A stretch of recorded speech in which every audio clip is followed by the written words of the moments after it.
They showed up in fake uniforms, ready to haul his brother away, but the second an FBI badge hit the air, they weren't making any arrests. They were running. The pounding started like a drumbeat against the quiet night. It was just after midnight, and the neighborhood was wrapped in the heavy stillness that comes only in those dark hours when most people are lost in sleep. I jolted awake, heart thundering in my chest. For a moment I thought I was dreaming, but then the pounding came again, louder, sharper, relentless. FBI! Open up! The shout sliced through the silence, sending a chill down my spine. I scrambled out of bed, threw on a sweatshirt, and stumbled toward the stairs. My bare feet slapped against the cold hardwood floor as I raced down, still groggy, but now wide awake from the adrenaline rushing through me. The pounding didn't stop. It grew faster, angrier. From the front hallway, I could see the shadowy outlines of men through the frosted glass pane of the door. 3 of them, all in dark uniforms. One held a flashlight that cut through the darkness of our porch. Another stood with his hand on his belt as if gripping a weapon. And in the middle, the tallest man slammed his fist against the wood again. FBI, open the door now! I froze. FBI, at this hour? My brother Malik had never so much as gotten a parking ticket. Something felt wrong. The men didn't stand like federal agents. Their uniforms looked cheap. The badges glinting under the porch light seemed off. Too shiny, too fake. And then I saw it. Their shoes. Real law enforcement officers wear tactical boots. These men were wearing sneakers.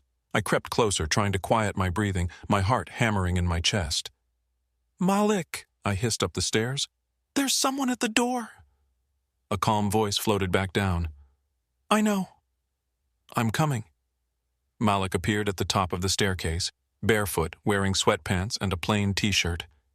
He didn't look surprised, only mildly annoyed, like someone woken from a deep sleep by a persistent salesman.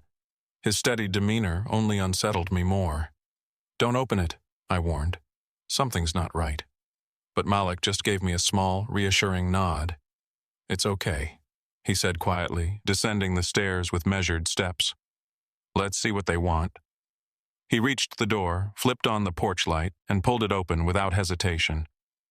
3 men stood there, just as I had seen. They were built like bouncers, not agents. Their uniforms didn't match. The tallest one, a broad-shouldered man with a buzz cut and a smug smirk, stepped forward. "Malik Johnson?" he asked, though his tone made it clear it wasn't a question. "Yes," Malik replied calmly. "You're under arrest for repeated HOA violations," the man declared, reaching for a pair of handcuffs at his belt. "Failure to comply with directives." Step outside, I blinked, sure I had misheard. "HOA violations?" I repeated. "Are you serious?" The man ignored me. The one with the flashlight shifted uncomfortably, glancing around as curtains parted in nearby houses. Neighbors were waking, peeking through windows, phones held high. Some were already recording. Malik didn't move. He studied them silently for a long moment, his eyes scanning their uniforms, their gear, their faces. The air grew heavy, tense. "I don't think you want to do this," Malik said finally, his voice calm but carrying a weight that made all 3 men flinch. The tallest man's smirk faltered. "Excuse me? You heard me?" Malik said. "Before you make another move, think very carefully about what you're doing." The man hesitated but pushed forward. "Sir, step outside." Now it was then that Malik did something I'll never forget. He reached slowly into his back pocket, pulled out a worn leather badge holder and flipped it open. The reaction was instant. The flashlight beam trembled. The tallest man's hand fell away from the cuffs. The 3rd man, the one trying hardest to look tough, took a small step back. Because inside that badge holder wasn't a fake ID or some homeowner's protest, it was the unmistakable gold and blue of the Federal Bureau of Investigation. "My name is Special Agent Malik Johnson," he said evenly, "and you 3 just attempted to impersonate federal officers on federal property." The silence that followed was absolute. Even the wind seemed to stop. Across the street, a neighbor gasped loudly enough for us to hear. The tallest man's mouth opened and closed like a fish out of water. We were just leaving," Malik finished for him. "Now." The men exchanged panicked looks. The one with the flashlight started to speak, but Malik raised a single finger, and the words died in his throat. "Before I decide to detain you myself," Malik added, his voice dropping lower, colder. That did it. They bolted, tripping over each other in their scramble down the steps. One nearly fell into the bushes. Another dropped his flashlight, leaving it clattering on the walkway. Within seconds, they were gone, sprinting into the night and disappearing into a dark SUV parked at the end of the street. Tires screeched, and the vehicle vanished into the darkness. The street was silent again, but it wasn't the peaceful silence from before. It was the heavy, charged quiet that lingers after something dangerous passes by, like the air after a storm. I turned to Malik, still stunned. What just happened? Malik exhaled slowly and closed the door. Exactly what it looked like, he said. Only more serious than they realize. I stared at him. You knew they were fake? From the moment they shouted FBI, he said, walking toward the kitchen like it was any other night. Real agents don't announce themselves like that in a civil matter, and they definitely don't arrest people over HOA violations. I followed him, still trying to catch up. So who were they? Likely hired muscle, Malik said, pouring himself a glass of water as if we hadn't just had men pretending to be federal agents at our door, and I can guess who hired them. Graham, I said, the name tasting sour on my tongue. Malik's lips curved into a faint, humorless smile. Of course. He's been escalating for weeks. This was bound to happen. I sank into a chair. But this is a crime. Impersonating federal agents? That's serious? Oh, it's more than serious, Malik said, leaning against the counter. His tone was calm, but beneath it I heard the steel. It's a felony. And if Graham is behind it, he's just made the biggest mistake of his life. We sat in silence for a moment, the reality of what had just happened settling in. Outside, the neighborhood buzzed with whispered conversations and glowing phone screens. Everyone had seen, everyone had recorded, and in the morning, the story would spread like wildfire. Are you going to report it? I asked. Malik's eyes narrowed slightly, as if weighing a decision. Not yet, he said.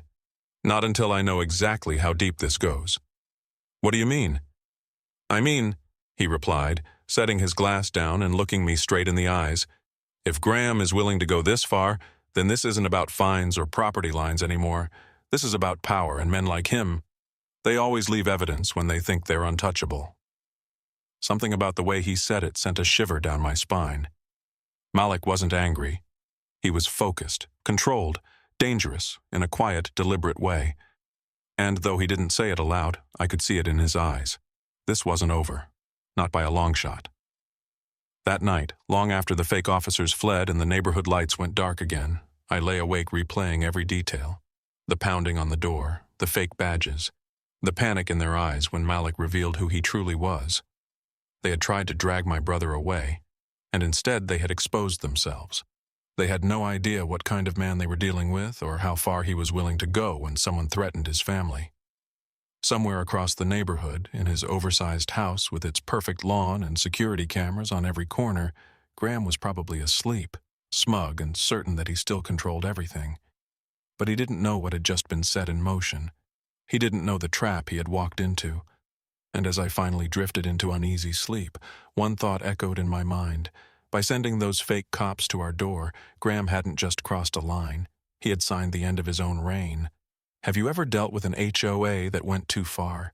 Tell me about it in the comments.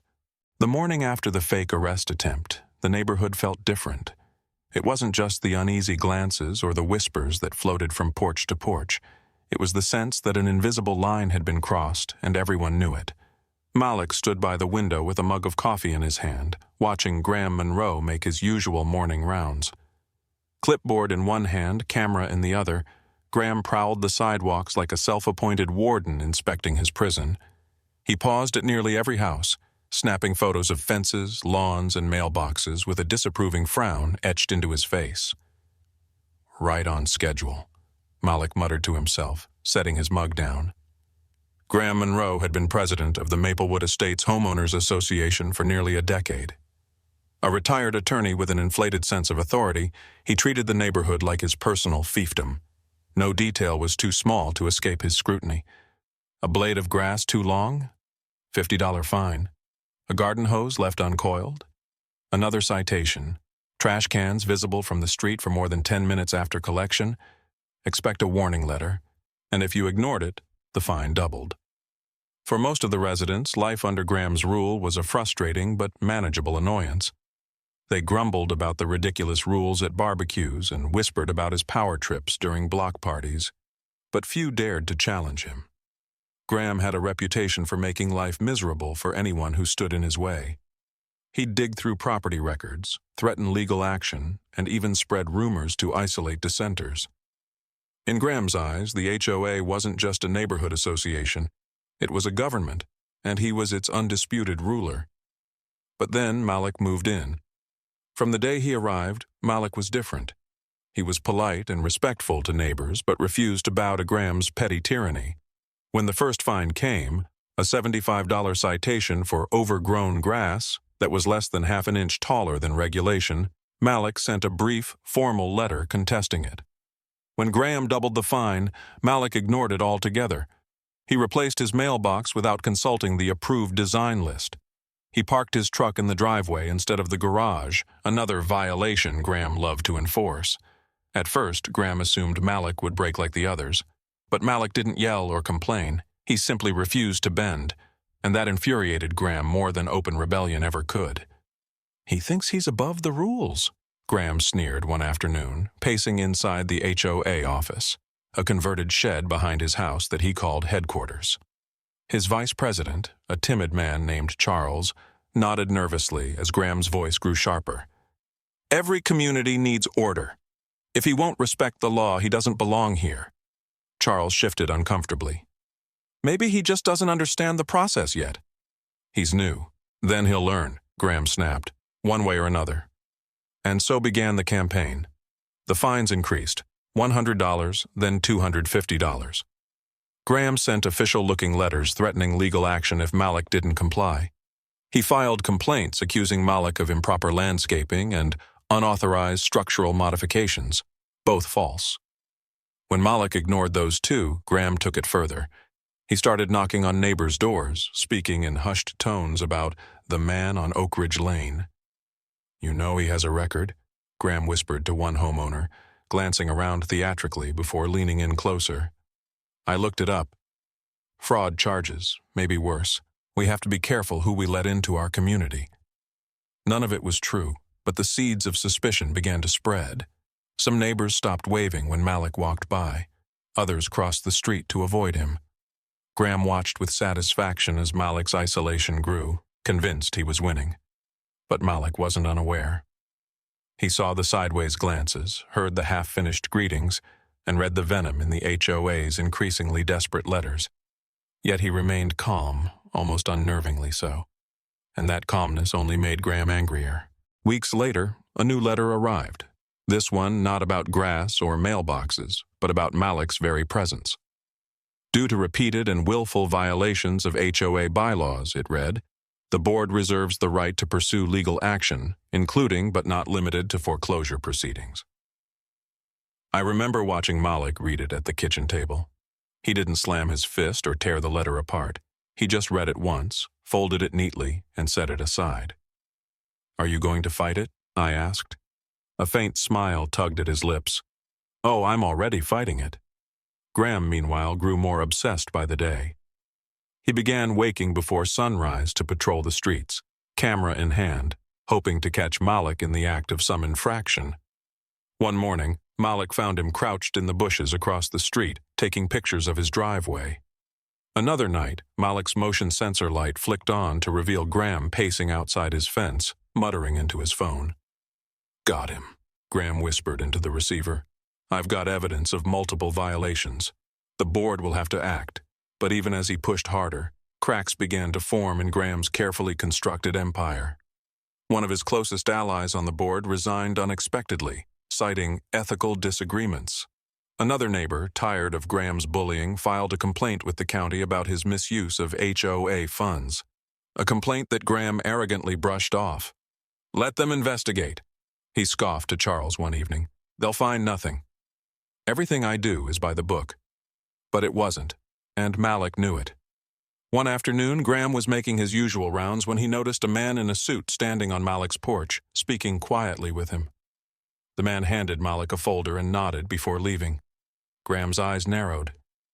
Who was that? A lawyer? A county inspector? Something about the man's confident stride unsettled him. Later that night, Graham received an anonymous envelope slipped under his door. Inside was a single printed photo, a grainy shot of him tampering with Malik's trash bins days earlier, something he had done to manufacture a violation. Scrawled beneath it in bold black ink were 5 words: "I see everything you do." Graham's hands trembled as he held the photo. He looked out the window toward Malik's darkened house, but the curtains were drawn. For the first time, a thin sliver of fear crept into his chest. "Who does he think he's dealing with?" Graham muttered to himself, crumpling the photo. "I run this place. Me." But even as he said it, the words rang hollow. Something about Malik unnerved him in a way no other homeowner ever had. The man was too calm, too patient. It was as if Malik was waiting for something, some moment Graham couldn't yet see. Still, Graham refused to back down. His pride wouldn't allow it. If the fines, the lies, and the threats didn't push Malik out, he'd escalate again. And when his hired HOA police failed to scare Malik into submission, Graham's obsession hardened into something darker. "This isn't over," he said aloud one evening, staring out his office window into the night. "He thinks he's won, but he hasn't even seen what I'm capable of." What Graham didn't realize, what he couldn't possibly know, was that Malik had already begun documenting every move he made. Every fake violation, every forged letter, every petty abuse of power was carefully cataloged and preserved. Malik wasn't reacting to Graham's game. He was building something much larger. And while Graham plotted new ways to force Malik out, Malik was setting a trap that would do far worse.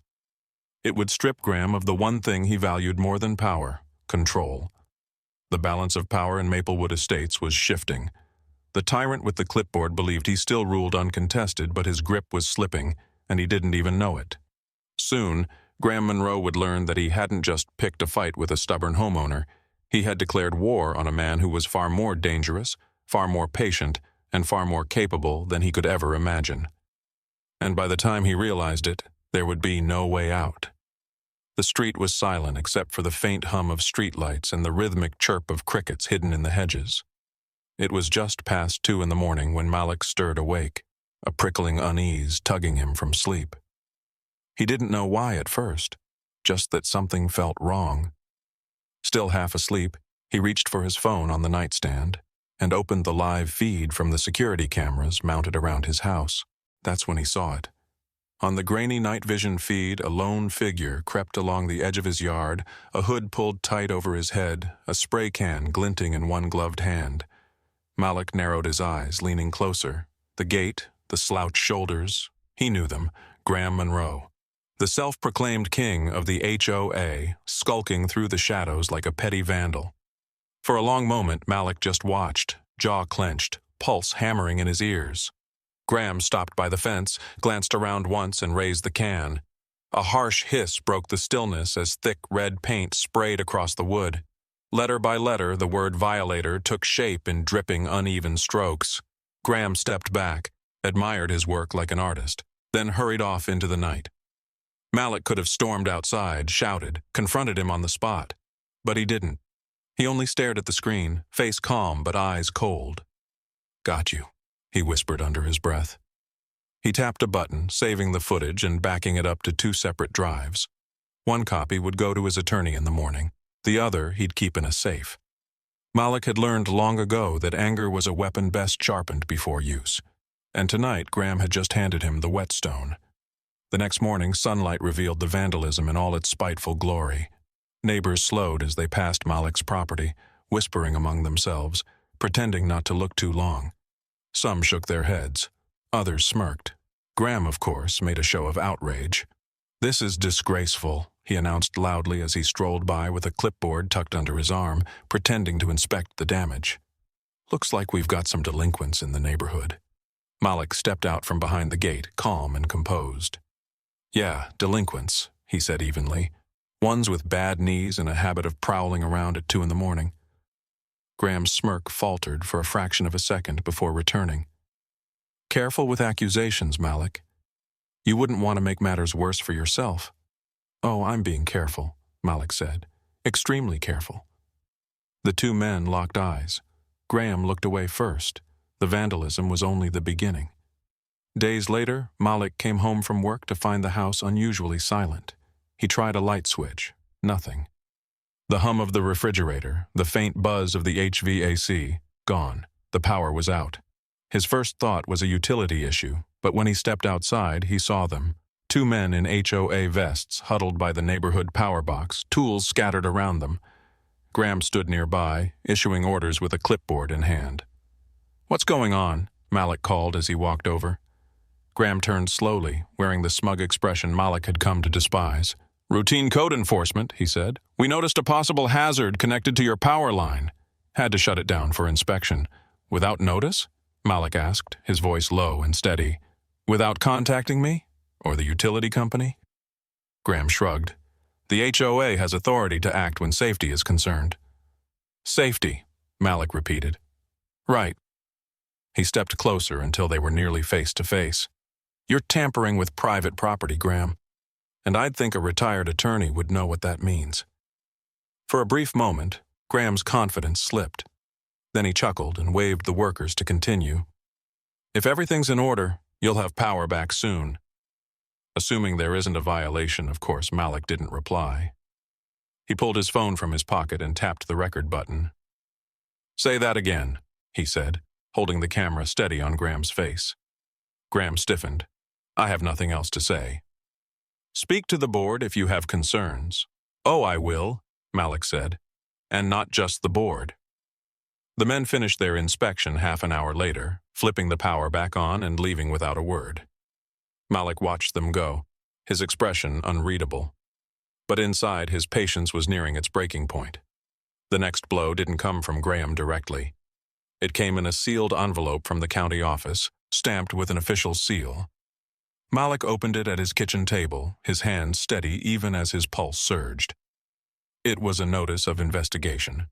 According to a formal complaint, Malik was allegedly running an unlicensed business from his home, a zoning violation that carried heavy fines and potential criminal charges. The complaint included photos, documents, and a sworn signature. At the bottom of the page was the name, Graham Monroe. Malik stared at the signature for a long time. A cold, deliberate calm settled over him. He knew he had done nothing illegal. There was no business, no violation. The entire complaint was fabricated. But Graham had gone further than ever before. This wasn't harassment. This was a felony. He picked up the phone and called his attorney. "It's time," he said simply. "We're shifting gears." That night, Malik spread everything across his dining table, a war map of evidence, folders labeled by date, printed emails and letters, copies of HOA meeting minutes with Graham's notes in the margins, USB drives holding video files and audio recordings. He played the security footage again, watching Graham spray the fence. Then the video of the HOA workers at the power box, with Graham's voice in the background. He opened the voice memos on his phone. One of them captured Graham's voice during a heated conversation weeks earlier. "You'll regret moving here if you don't learn how things work." Every scrap mattered. Every word, every time stamp. But the most damning discovery came from a trail of financial records Malik had quietly obtained through a private investigator. HOA dues, tens of thousands of dollars, had been siphoned into a private account under a shell company.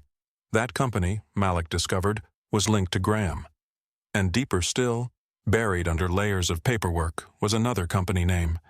A small private security firm registered in Graham's name, the same firm that had purchased police-style uniforms months before. Malik leaned back in his chair, exhaling slowly. "There it is," he murmured, "the thread that unravels everything."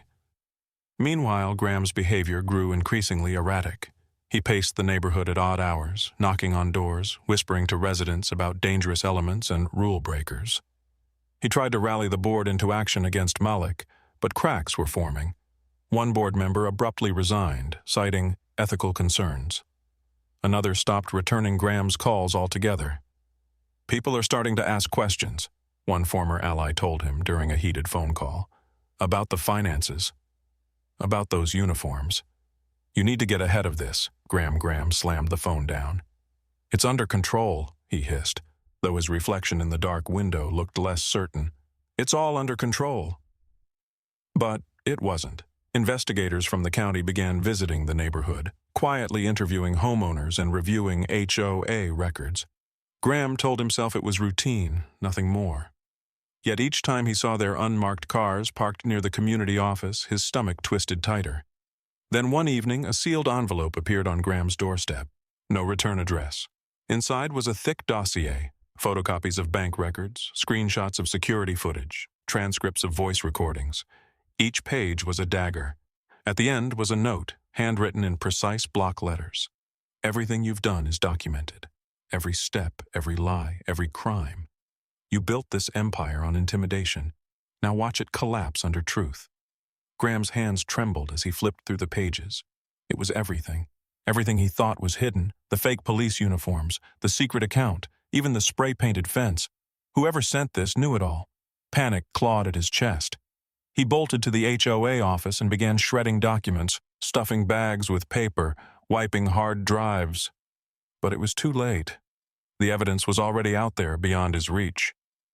Late that night, Malik stood at his window, watching as an unmarked sedan rolled slowly past Graham's house, headlights off. It paused for a moment, then drove on. Malik's phone buzzed. A text from his attorney. "They've received the first packet." The investigation has widened. Malik's expression didn't change. He closed the blinds and turned off the light. For the first time since Graham had started his campaign of harassment, Malik didn't feel hunted. He felt in control. And as the walls of Graham's carefully built kingdom began to crumble around him, Malik made one silent promise. He would see this through to the end. Malik wasn't just defending himself anymore. He was preparing to dismantle Graham's empire from the inside out. The rain fell in steady sheets against the darkened windows, tapping softly on the glass as Malik sat alone at his dining table. A single lamp glowed above him, casting long shadows across the room. The table was covered edge to edge with papers, photographs, flash drives, and neatly labeled folders. At the center was a thick binder, over 200 pages of evidence, the product of weeks of quiet, methodical work. It had taken every ounce of patience he had, nights spent reviewing documents frame by frame, early mornings calling county clerks and digging through public records, weekends talking to neighbors who had been too afraid to speak until now. But piece by piece, Malik had built something formidable, a weapon forged not from anger, but from facts and law. He flipped open the binder, scanning the index one last time. Every section was airtight, every document time-stamped, every statement cross-verified. Malik had been careful, too careful, to give Graham any chance to discredit the evidence. "This is how you end a tyrant," he murmured under his breath. The next step was delicate. Malik knew that taking on someone like Graham, a man used to wielding fear like a weapon, required more than evidence. It required allies. And so quietly, he began reaching out. He started with the residents, the ones Graham had fined into silence, threatened with lawsuits, or humiliated at board meetings. At first, most were hesitant. "I don't want trouble," said one older man, shifting nervously on his porch. "He's vindictive. He'll come after me." Malik nodded. "I understand," he said calmly. "But if we stand alone, he wins. If we stand together, he falls." It wasn't an easy sell. But as Malik shared pieces of what he had, a copy of a falsified citation here, a clip of Graham's threats there, something shifted. One by one, neighbors found their courage. "I'll testify," said Mr. Latham, a soft-spoken accountant who had been fined nearly $2,000 for a non-compliant mailbox. "He slashed my tires after I challenged a fee," admitted another man, eyes darting nervously around. "I have the report." "I'll sign an affidavit by the end of the week." Malik had sworn statements from nearly a dozen residents, each one painting a clearer picture of Graham's reign of intimidation. And more were willing to come forward once they realized they weren't alone. Then came the call that would change everything. Malik was sitting in his living room late one evening when his secure line buzzed. He glanced at the screen, recognized the number, and answered. "Special Agent Khan," said a clipped voice on the other end. "White Collar Division. We received your preliminary packet. It's substantial." "I trust it's enough to warrant interest," Malik replied evenly. "Interest?" the agent said. "It's enough to open a full investigation." We've seen HOA fraud before, but this, forged complaints, misappropriated funds, impersonation of federal officers, this crosses several jurisdictions. If you're willing to work with us, we can move forward. Malik leaned back in his chair, a faint smile touching his lips. Tell me what you need. Everything, the agent said. Original files, chain of custody, witness contact information. And one more thing, keep this quiet. If he suspects we're looking into him, he'll try to bury evidence. Don't worry, Malik replied. He still thinks he's winning. While the Bureau assembled their task force, Malik prepared another strike, one aimed not at the courtroom, but at the court of public opinion. Through a trusted contact, he reached out to a local investigative reporter known for exposing corruption. He didn't reveal names, only hinted at the story. A homeowners association president accused of fraud, intimidation, and impersonating law enforcement. The reporter's interest was immediate.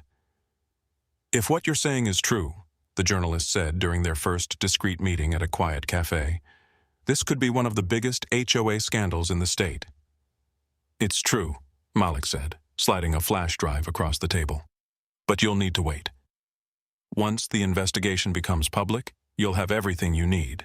Until then, nothing leaves your desk. The reporter nodded. Understood. When the time comes, we'll make sure everyone hears about it. Meanwhile, Graham strutted through the neighborhood as though none of it mattered. His arrogance had not faded. If anything, it had grown. At the next HOA board meeting, he leaned back in his chair with a self-satisfied smirk as Malik entered the room. Ah, Malik, he said mockingly, glad you could make it. I was worried you might be too busy fighting imaginary battles. Malik said nothing as he took a seat at the far end of the table. Around them, board members shuffled papers and avoided eye contact. Even they had begun to sense something shifting beneath the surface. Graham tapped his pen against the clipboard. Let's get one thing straight, he said loudly, his voice carrying across the room. I make the rules here. Always have. Always will. If you don't like them, you know where the exit is. Malik looked up slowly, his gaze steady. Rules change, he said quietly, and so do the people who write them. A faint flicker of unease crossed Graham's face, but he laughed it off. You think you're going to change anything? You're just a guest here. A guest with no power. Malik smiled. Not the polite, patient smile Graham was used to, but something sharper. We'll see who's still here when the rules change. The room fell silent. Even Graham seemed momentarily at a loss for words. He cleared his throat, shuffled his papers, and moved on to the next agenda item, but the confidence in his voice had faltered. That night, Graham sat alone in his study, staring at the HOA's financial ledgers. Numbers that once seemed untouchable now felt like ticking time bombs. He had brushed off Malik's calm confidence before, but something about it tonight unsettled him. Empty threats, he muttered to himself. That's all they are. Yet deep down, doubt gnawed at him. He found himself double-checking documents, deleting emails, even considering calling a lawyer, just in case. But then the next morning arrived, and with it, his arrogance returned. By the time he stepped out for his daily inspection walk, clipboard under his arm, he had convinced himself again that Malik was bluffing. He didn't see the unmarked sedan parked a few houses away. He didn't notice the man in plain clothes snapping photos of the HOA office from across the street. He didn't realize that every arrogant step he took was being watched, documented, and added to a growing federal case file. As the days passed, the tension in the neighborhood grew thick enough to taste. Rumors swirled about missing funds, about fake police, about complaints filed under false names. Graham brushed them off with his usual bravado, but the whispers followed him wherever he went. Meanwhile, Malik continued his quiet work. Each morning before dawn, he reviewed updates from the Bureau. Each evening, he checked in with residents preparing to testify. Each night, he added another layer to the plan.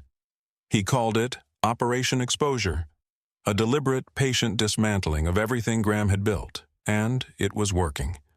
The board, once unwaveringly loyal, was splintering. One member anonymously leaked documents confirming suspicious transfers of HOA funds. Another resigned abruptly, citing moral and legal conflicts. Even Graham's staunchest supporters were beginning to distance themselves. On a cool Friday evening, Malik stood on his porch, watching the streetlights flicker to life. His phone buzzed with a message from the bureau, investigation advancing. Recommend readiness for next phase. He stared at the message for a long time, the weight of everything pressing down on him. This was bigger than a neighborhood dispute now. It was about justice, not just for him, but for everyone who had suffered under Graham's abuse of power. Down the street, Graham emerged from his house, barking orders at a landscaper about a patch of grass that was half an inch too tall. The sight made Malik shake his head. Even now, Graham still believed he was untouchable. Not for much longer, Malik whispered. The storm was almost ready to break. Malik had assembled the evidence, rallied the victims, secured the attention of federal investigators, and prepared the media to shine a spotlight when the time came. All that remained was the final trigger, the moment that would expose Graham Monroe for everything he truly was. And as the winds of justice began to shift, one thing was certain. Graham still believed he was untouchable, unaware that the ground beneath him was about to give way completely. The night before the HOA's monthly meeting, the neighborhood was strangely quiet, the kind of silence that feels heavy, as if everyone knew a storm was coming. Porch lights glowed softly in the cool evening, curtains twitched as neighbors peeked out, and conversations that once happened in whispers now fell silent altogether. Malik stood at his living room window, looking out at the cul-de-sac that had been a battleground for months. Tomorrow would decide everything. On the table behind him sat a neatly organized binder, nearly 3 inches thick, its pages filled with the evidence he had spent weeks compiling. Photographs, legal filings, sworn statements, and digital logs. A flash drive with hours of surveillance footage lay beside it. The Bureau's task force had reviewed it all, but tomorrow was the moment the entire community, and Graham himself, would see it too. Malik's hands rested calmly on the table's edge, but his heart was steady, not racing. He wasn't afraid anymore. He had turned fear into strategy, outrage into evidence. Tomorrow ends this, he whispered to himself, not as a hope, but as a promise. The next afternoon, the HOA clubhouse was unrecognizable. Normally half empty and filled with dull chatter about lawn lengths and paint colors, it was now packed shoulder to shoulder. Homeowners who had avoided meetings for years were now crammed into the aisles. Reporters lined the back wall, cameras perched on tripods, microphones ready. At the front of the room, several men and women in dark suits took their places quietly. Federal agents from the white-collar crime division, their presence calm but commanding. And then Graham walked in. He wore his usual tailored blazer, but the arrogance he carried like armor was slipping. His face was pale, his eyes darting nervously across the room. He tried to greet a few board members, but they avoided his gaze. The whispers in the crowd weren't the usual mix of complaints and gossip. They were sharper, angrier. Still, Graham forced a smirk as he stepped up to the podium. "Good evening, everyone," he began, clearing his throat. "I see we've got quite the turnout today. I suppose a little controversy brings out the best in people." There were no polite laughs. He pressed on, attempting confidence. "Before we begin, I want to remind everyone that the HOA exists to keep our community safe, orderly, and beautiful, and despite a few misunderstandings recently, we remain committed to that mission." "Misunderstandings?" someone shouted from the back. "You forged complaints against us." The room erupted with angry voices. Graham held up his hands, trying to maintain control. "Let's all remain civil, please. There are procedures for airing grievances." But this was not his meeting anymore. "Mr. Monroe," a calm voice cut through the noise. All eyes turned to the man standing near the agents. He held a thick folder in his hands. "We'll take it from here." The man stepped forward and introduced himself as Agent Carter with the Federal Bureau of Investigation. "We're here today to present findings from an ongoing investigation into the activities of the Willow Creek Homeowners Association and its board president, Graham Monroe." The room went silent. Graham's face drained of color. "What is this?" he stammered. This is highly irregular." But Carter was already handing the folder to a technician, who connected a laptop to the projector. The screen flickered to life, and the first video began to play. It was grainy nighttime footage from Malik's backyard cameras. The timestamp blinked in the corner. The figure creeping through the shadows was unmistakable. Graham, hood pulled over his head, shaking a can of spray paint before scrawling "Violator" across Malik's fence. A collective gasp swept through the room. Graham's own board members turned to stare at him in disbelief. That's not me," he sputtered. "That's doctored." But the footage continued. Another clip showed two men in fake police uniforms approaching Malik's door. Uniforms later traced to a security company owned by Graham under a shell business. Then came a series of photos showing tampered electrical switches, with forensic reports tying fingerprints back to HOA staff. And then the documents began. One after another, they filled the screen: forged county complaints bearing Graham's signature, internal HOA memos authorizing unlawful enforcement, and most damning of all, bank transfers from the HOA's main account into a private company registered to Graham's name. The room was silent but charged, like the air before a thunderstorm. Even the reporters looked stunned. Agent Carter's voice remained calm but firm.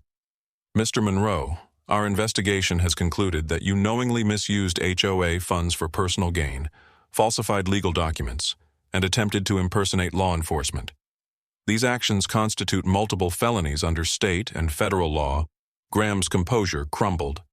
"This is absurd," he shouted, slamming his hand on the podium. "I've done nothing but protect this neighborhood." "Everything I did was in the best interest of the community." Malik, seated near the front, rose slowly. "Best interest?" he said quietly. "You terrorized your own neighbors. You broke the law because you thought no one could stop you." Graham spun toward him, fury breaking through his fear. "You think you're so clever, Malik? You think you can waltz in here and ruin everything I built?" Malik didn't flinch. "I didn't ruin it, Graham. You did that all by yourself. I just made sure everyone could see it." The tension in the room was suffocating. Then Agent Carter stepped forward again, this time reading from a prepared statement. "Mr. Monroe, you are hereby under arrest for fraud, forgery, embezzlement, and impersonating law enforcement." The agents moved in, and the room exploded with noise, gasps, cheers, and shouts of long-suppressed anger. Graham stumbled backward as handcuffs clicked around his wrists. "This isn't over," he yelled, struggling as they led him toward the exit. "I'll fight this. You'll regret this." But no one was listening anymore. Neighbors who had once avoided his gaze now stood up and shouted after him, calling him a bully, a thief, a disgrace. Even some of the board members spoke out, confessing how Graham had pressured them into silence under threats of fines and lawsuits. It all poured out now, like a dam breaking. And as Graham was escorted out of the room, his eyes locked with Malik's one last time. There was no rage in Malik's face, no triumph, just a quiet, resolute nod. The aftermath was swift and sweeping. Within weeks, the state dissolved the corrupt HOA board entirely. Every homeowner who had been fined or extorted was refunded in full. The Bureau launched a deeper investigation into connected shell companies, uncovering even more fraud than anyone had suspected. Graham's name became a fixture in the local news, not as a feared HOA president, but as a disgraced criminal facing years in federal prison. Then came the moment that changed everything. The community approached Malik and asked if he would help draft a new charter, one designed to protect residents instead of persecute them. After some thought, he agreed. The new rules were fair, transparent, and community-driven. Decisions that had once been made behind closed doors now happened in open forums. No more intimidation, no more abuse of power. Months later, Willow Creek was almost unrecognizable. The fences were repainted. The lawns were vibrant. People who had avoided one another for years now gathered for cookouts and block parties. Children played freely on the streets again. And every evening, when Malik walked past the corner house with its overgrown lawn and foreclosure notice nailed to the door, he couldn't help but pause. That had once been Graham's kingdom, the seat of his power. Now it was silent, empty, and forgotten. Malik smiled softly and walked on. The man who once believed himself untouchable had been brought down, not by anger or violence, but by patience, persistence, and undeniable proof. Disclaimer: the story you just watched is fictional. It explores themes of abuse of authority, unlawful detention, and the severe consequences of vigilantism and impersonation. This narrative aims to highlight the importance of dignity and accountability, showing that illegally challenging an individual's rights can lead to federal intervention.